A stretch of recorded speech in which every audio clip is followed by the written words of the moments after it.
हज़रत जाबिर रज़ी अल्लाह ताला अन्हु से रिवायत है कि अंसार की एक औरत ने रसूल खुदा सल्लल्लाहु अलैहि वसल्लम की खिदमत में अर्ज़ किया कि या रसूल अल्लाह सल्लल्लाहु अलैहि वसल्लम, क्या मैं आपके लिए कोई ऐसी चीज़ ना बना दूं जिस पर आप सल्लल्लाहु अलैहि वसल्लम खुतबा देने के लिए बैठा करें। मेरा एक लड़का है जो बढ़ई है।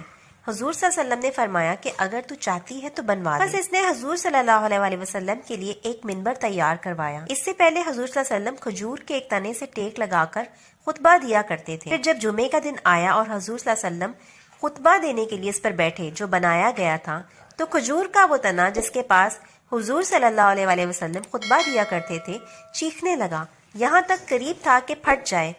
इस पर हुजूर सल्लल्लाहु अलैहि वसल्लम मिंबर से नीचे उतरे और इस तने को पकड़कर अपने साथ चिमटा लिया, तो वो इस बच्चे की तरह रोने लगा जिसे चुप कराया जा रहा, यहाँ तक कि साकिन हो गया। हुजूर सल्लल्लाहु अलैहि वसल्लम ने फरमाया कि ये इस जिक्र की जुदाई पर रोया है जो इसके पास हुआ करता था और जिसे ये सुना करता था।